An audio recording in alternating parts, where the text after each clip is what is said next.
Hello everyone, I am Jyoti. आज का हमारा टॉपिक है BEd first year education in India status problems and issue. आज हमारी क्लास है 5। आज हम पढ़ेंगे प्राचीन भारत में शिक्षा के मुख्य उद्देश्य क्या थे, वैदिक कालीन शिक्षा के गुण एवं दोषों की विवेचना। शिक्षा के क्षेत्र में भारत विश्व का गुरु रहा है। शिक्षा के क्षेत्र में भारत विश्व का गुरु रहा है। यद्यपि विश्व ने अनेक प्राचीन सभ्यताओं को जन्म दिया है, लेकिन उनमें सबसे अधिक प्राचीन सभ्यता भारतीय ही है। इतिहास भारत में शिक्षा का प्रारंभ वैदिक काल से मानते हैं। जो इतिहासकार हैं वो शिक्षा का प्रारंभ वैदिक काल से मानते हैं। वैदिक शिक्षा के उद्देश्य। वैदिक शिक्षा का स्वरूप बहुत ही व्यापक था। यह शिक्षा मनुष्य के सर्वांगीण विकास के लिए प्रयासरत थी, इसलिए इसका सबसे बड़ा उद्देश्य संपूर्ण तथा बहुआयामी व्यक्तित्व का विकास करना था। अतः शिक्षा वर्तमान जीवन की श्रेष्ठता के लिए कार्य न करके आगामी जीवन की तैयारी के रूप में प्रदान की जाती थी। इस प्रकार वैदिक शिक्षा के उद्देश्यों को निम्नलिखित प्रकार से स्पष्ट किया जा सकता है। नंबर 1, सर्वांगीण व्यक्तित्व का विकास। नंबर 2, चारित्रिक निर्माण। नंबर 3, नागरिक गुणों एवं सामाजिक कुशलताओं का स्वरूप संचार। नागरिक गुणों एवं सामाजिक कुशलताओं का संचार। नंबर 4, राष्ट्रीय संस्कृति का प्रचार प्रसार एवं संरक्षण। हम देखेंगे वैदिक शिक्षा की विशेषताएं। वैदिक शिक्षा की क्या विशेषताएं हैं? नंबर 1, विद्या आरंभ एवं संस्कार। नंबर 2, उपनयन संस्कार। नंबर 3, समावर्तन संस्कार। नंबर 4, गुरुकुल प्रणाली। नंबर 5, वैदिक शिक्षा शुरू करने की आयु। नंबर 6, अध्ययन की अवधि एवं छुट्टियां। नंबर 7, शिक्षा का स्वरूप। नंबर 8, शिक्षा की पद्धति। नंबर 9, शिक्षा का समय एवं शिक्षण की विधि। नंबर 10, गुरु शिष्य संबंध। वैदिक शिक्षा के दोष। वैदिक शिक्षा के क्या दोष है? प्रोफेसर अल्टेकर का मत है कि लगभग 500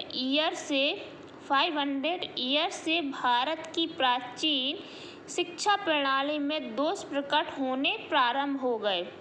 समय की गति के साथ साथ इन दोषों में वृद्धि होती चली गई, जिसके कारण यह प्रणाली भारतीयों की आवश्यकता को पूर्ण करने में असमर्थ हो गई तथा इसका पतन शुरू हो गया।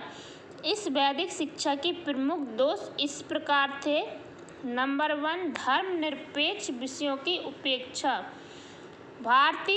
प्राचीन भारतीय शिक्षा में धर्म का आधारभूत स्थान था तथा संपूर्ण शिक्षा उससे संबद्ध थी, परंतु इसके फलस्वरूप धर्मनिरपेक्ष विषयों की बहुत सीमा तक उपेक्षा की गई, इसलिए उनका पर्याप्त विकास नहीं हुआ। नंबर 2, लोक भाषाओं की उपेक्षा। प्राचीन भारतीय शिक्षा में केवल संस्कृत के अध्ययन तथा अध्यापन पर पूरा ध्यान केंद्रित था। अध्ययन तथा अध्यापन पर पूरा ध्यान केंद्रित था। इसी के फलस्वरूप लोक भाषाओं की उपेक्षा हुई तथा उनकी प्रगति न हो सकी। नंबर 3, स्त्री शिक्षा की उपेक्षा। प्राचीन भारत में पुरुषों के समान स्त्रियों के भी शिक्षा प्राप्त करने का अधिकार था, लेकिन बालकों के समान बालिकाओं की शिक्षा की व्यवस्था नहीं थी। इससे स्त्री शिक्षा की पर्याप्त उपेक्षा की गई। नंबर 4, शूद्रों की शिक्षा की उपेक्षा। प्राचीन भारत में शूद्रों को घृणा की दृष्टि से देखा जाता था, इसलिए प्राचीन भारतीय शिक्षा के द्वार उनके लिए बंद थे। इस प्रकार उनकी शिक्षा की न केवल उपेक्षा की गई, जो निम्न जाति के लोग थे, नीची जाति के लोग थे, उनकी शिक्षा की उपेक्षा की गई, इसलिए उनकी जो शिक्षा है वो आगे नहीं बढ़ सकी और उनके लिए जो शिक्षा के द्वार उनके लिए बंद थे। नंबर 5, जनसाधारण की शिक्षा की उपेक्षा। वैदिक शिक्षा प्रणाली ने जनसाधारण की शिक्षा की पूर्ण रूप से उपेक्षा की। इसके संबंध में प्रोफेसर अल्टेकर ने लिखा कि संभवतः संस्कृत पर अपना ध्यान केंद्रित रखने तथा लोक भाषाओं की उपेक्षा करने से हिंदू शिक्षा प्रणाली जनसाधारण की शिक्षा का विकास नहीं कर सकी। नंबर 6, धर्म को अधिक महत्व। प्राचीन भारतीय शिक्षा में धर्म को बहुत अधिक महत्व दिया जाता था। इस प्रकार शिक्षा की संपूर्ण संरचना धार्मिक आदर्शों से परिपूर्ण थी। नंबर 7, स्वतंत्र विचारों का अभाव।